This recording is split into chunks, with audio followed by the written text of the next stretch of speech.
The following is a class from the Sri Chaitanya Charitamrita, Madhya Leela, Volume 8, Chapter 20, Text 146 through 151, given by His Divine Grace, A.C. Bhaktivedanta Swami Prabhupada, recorded in December of 1966 in New York.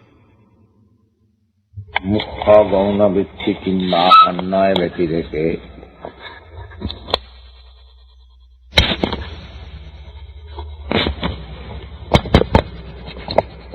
वेदेर प्रतिज्ञा केवल कहा है Krishna. Lord Chaitanya says, you study Vedas in any way, directly, indirectly, in whatever way we like, you study Vedas, but the ultimate objective is Krishna.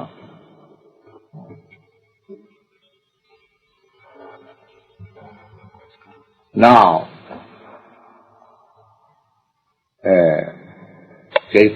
Lord Chaitanya is describing about the various forms of Krishna.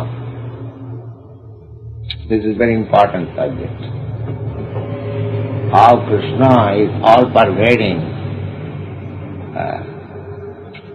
he is describing. कृष्णेर स्वरूप अनंत वैभव अपार चिच्छक्ति माया शक्ति जीव शक्ति आ.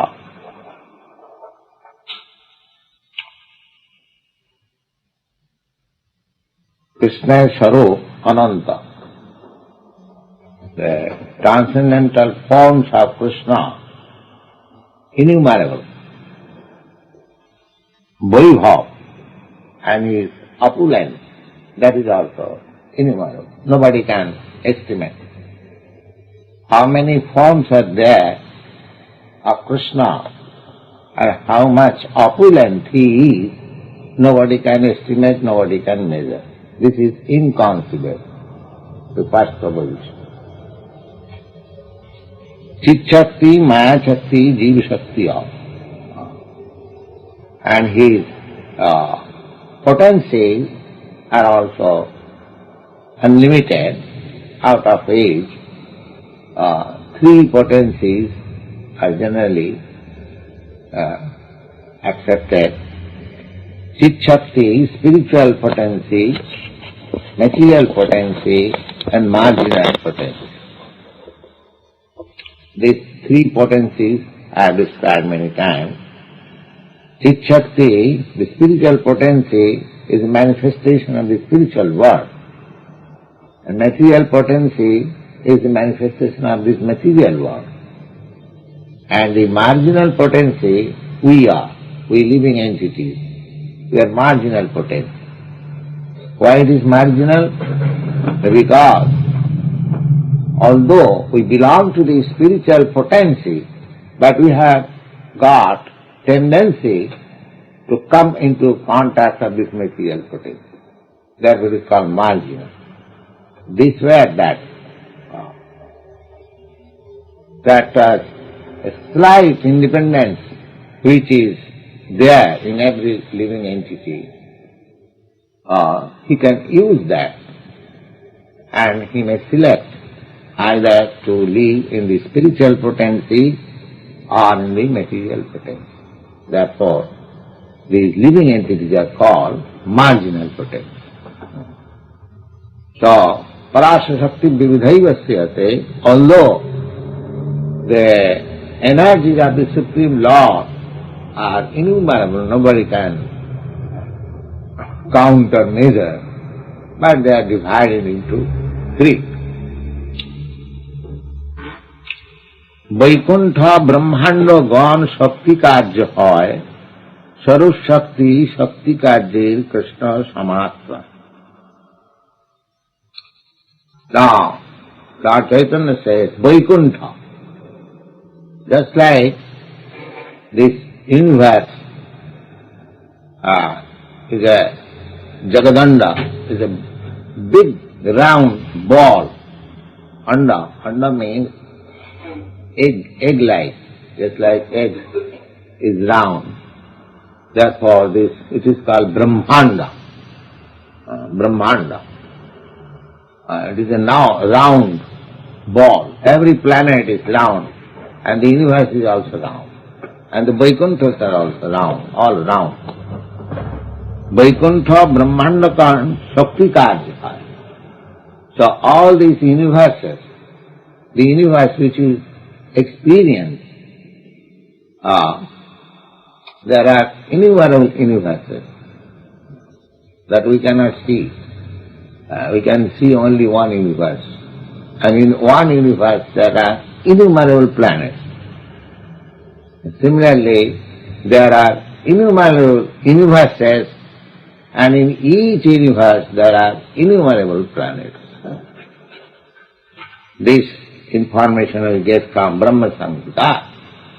Yasya prabha prabhavatu jagadanda koti kotisya sesha vasudhavi vibhuti bhimyam tad brahma nishkalam anantam asesha bhutam govindamadi purusham tamaham bhajami. That Brahma Jyoti, in that Brahma Jyoti there are all these universes and Vaikunthas, all they are resting in that Brahma Jyoti. Just like in the sun sign, so many planets are resting. Similarly, in the Brahma Jyoti, the personal shining of Lord Krishna, in that shining which is called Brahma Jyoti, all the universes and Vaikuntha planets or universes, they are all resting. And the universes, the material universes, are only 3/4 in quantity of the Vaikuntha universes. All the universes taken together of this material world, it is only 3/4 of in comparison to the other Vaikuntha or spiritual universes. Vaikuntha Brahmandagan Shakti Karya. Now these universes and the Brahmandas or the Vaikunthas, they are manifestation of the energy of the Supreme Lord. God is all pervading. God is all pervading does not mean God has lost his identification.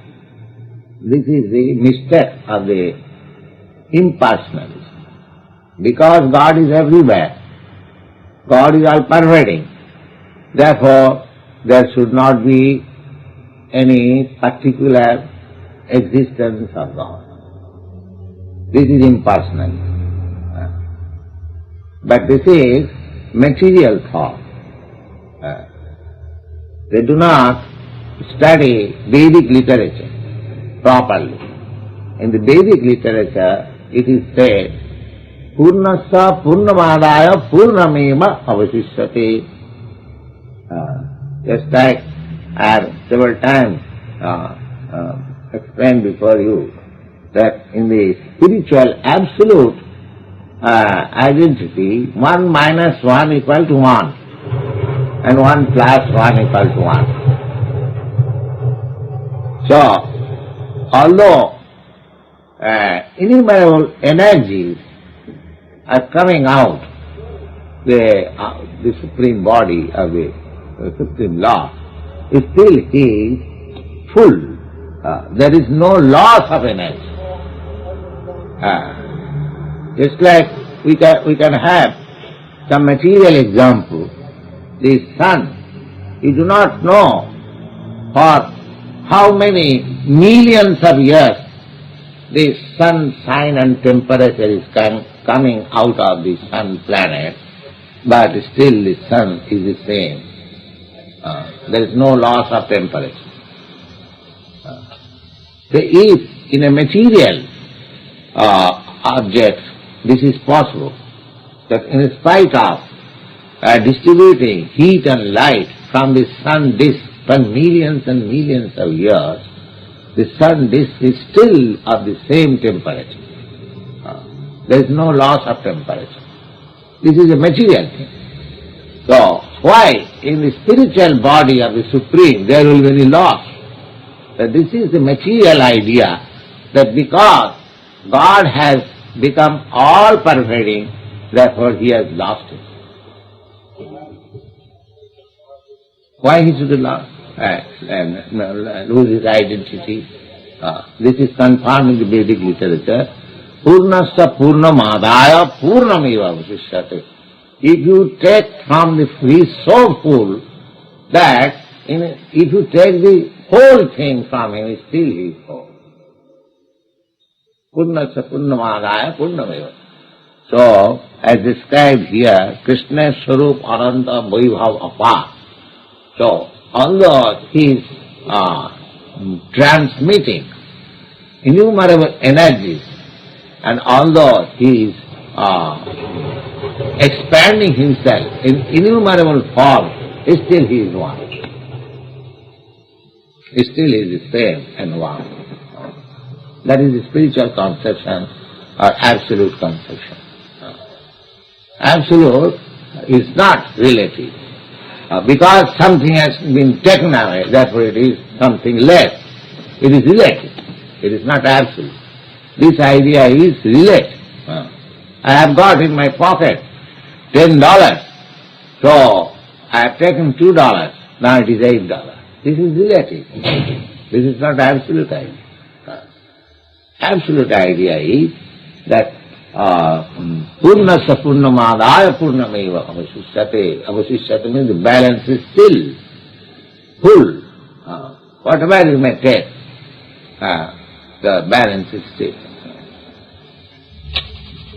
Dasame dasamang lakshyam asritastra vigraham krishnakkham paramadhamam jagadhyama namami tat. In the Srimad Bhagavatam, there are 12 cantos. In the 10th canto, the appearance of Krishna and His activities are mentioned in the 10th canto. And before Lord Krishna's activities and life is mentioned, there are 9 cantos. So why? Dasame dasamam laksham asritasraya vigraham. Now, to understand Krishna, we have to understand what is this creation, how this creation is going on, what are these activities, what are spiritual knowledge, what is philosophy, what is renunciation, what is liberation.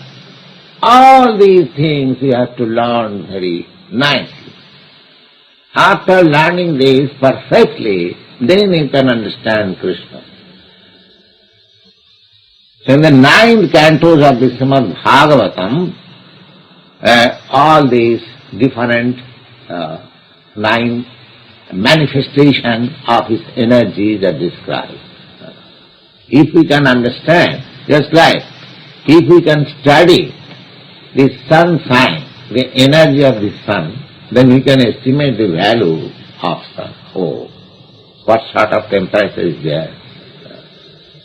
So if you want to study God, if you want to know God, then you must first of all study His energy. God is all pervading by His energy. It's study. Just the scientists, what they are studying? They are studying a portion of the energy of God.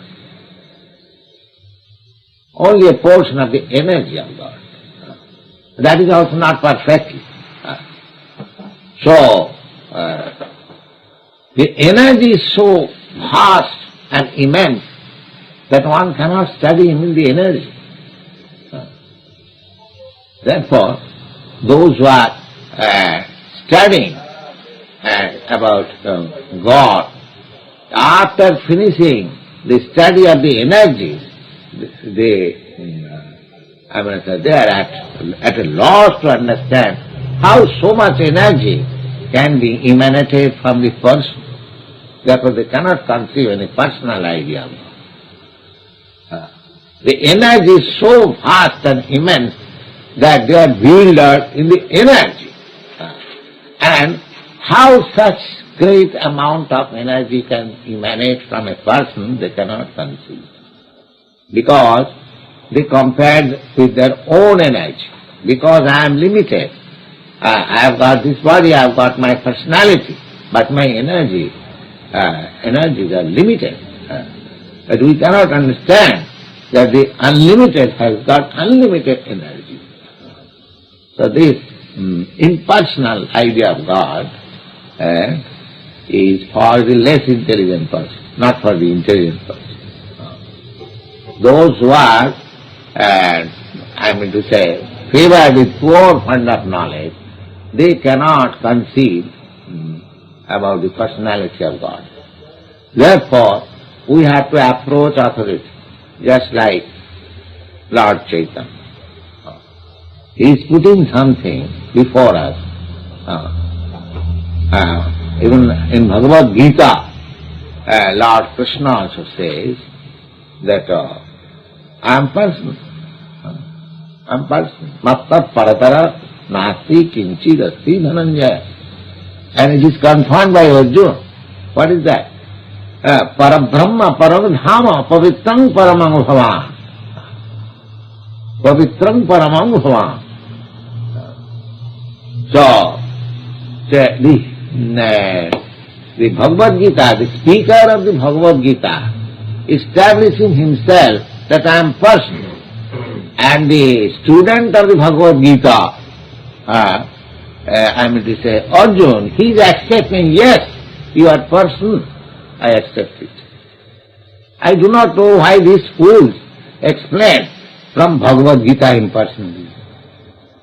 Where is the chance of explaining impersonal about conception of God from Bhagavad Gita? Now how they can surpass the speaker and the student? The student is Arjuna. He is accepting that you are the Supreme Personality of Godhead. And the speaker, Krishna, he is also establishing himself that I am the Supreme Personality of Godhead. Now where from this fools take impersonal idea, I do not know. How they can? There is no chance, but still they will poke their nose in that way. It's very sorry plight, you see. They are simply misleading persons. So, God is person. God, as so far Vedic literature is concerned, God is person and accepted by the acharyas. We have to follow the acharyas, otherwise we cannot. Our own interpretation, our own teeny brain, we cannot conceive. We have to follow. Evam parampara pratam, Sri Krishna said to Arjuna, and from Arjuna there are parampara, there is disciplic succession, we have to follow that. Now here Lord Chaitanya, although he is Krishna himself, still is in that parampara, in the disciplic succession. He says that in order to understand Krishna, you have to study his energy, his person. His energies are impersonal. In Srimad Bhagavatam also, it is said, Vadanti tat tattavidas tapyam jad jnanam addayam brahmeti paramatmeti bhagavaniti sabdati. The absolute truth, those who know about absolute truth, they say, Srimad Bhagavad describes about the absolute truth, Vadanti tat tattavida. Tattavida means those who are in the knowledge of the absolute truth. Vadanti tat, they describe that thing as absolute truth. What is that? Addaya jnana. There is no duality of knowledge. That is absolute. Vadanti tat tattavida satyam jad Advaya Jnanam. Advaya Jnana means just like you are Mr. and such. And when you are not present, if I ask Mr. such and such, please help me this way, but you are not present, you cannot help. Therefore, it is duality. Your name and you person, duality. And Advaya means, non-duality means the person and the name is the same. Otherwise, what is the use of chanting Hare Krishna, Krishna Krishna, Hare Hare? Then in that way I can chant anyone's name? No. This Krishna name and Krishna is absolute truth, Advaya, non-duality. Non-duality. So, Badanti tattvavidas sattam jadgyanam advayam brahmeti. That absolute truth is manifested in three phases. What is that? Brahma. Brahma is impersonal. Brahma conception. Then Paramatma, localized conception. Ishara sadhutana. Ishara, the Lord is sitting in everyone's heart. This is Paramatma conception. And Bhagavan means the Supreme Personality of Godhead. So, the Bhagavan and Paramatma and Brahma, they are not different. Simply, according to my realization, the different names are only there. According to my different realization. Somebody is realizing only the impersonal manifestation, energies, and somebody is experiencing, because God is everywhere. So, I experience this way, you experience in that way, therefore the name Absolute Truth is different in name, otherwise there is no difference. It is my realization. So, if somebody argues, the sunshine is sun, well, that can be accepted. Why not? Sunshine is sun. But if somebody says, no, sunshine is not sun, that is also accepted. Because sunshine is not sun also. Somebody says, the sunshine is sun, that is accepted.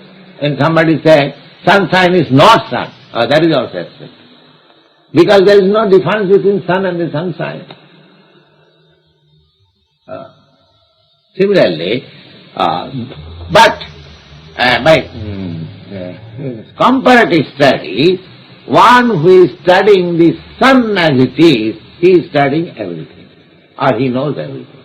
Similarly, one who knows Krishna, he knows everything. He knows Paramatma, he knows Brahma, he knows Maya, everything.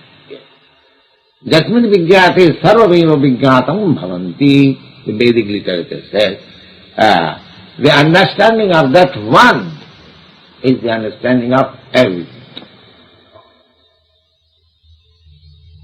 So, Lord Chaitanya says that in order to understand that one Krishna, there are 9 cantos in the Bhagavad Gita. Yes. Rasamasya Vishuddhaya. Unless we study these 9 cantos perfectly, we cannot understand what is Krishna. Because in the Bhagavad Gita it is said that Manusyanam sahasreshu kaschid jatati siddhaye jatatam api siddhanam kaschid veti mam tattva.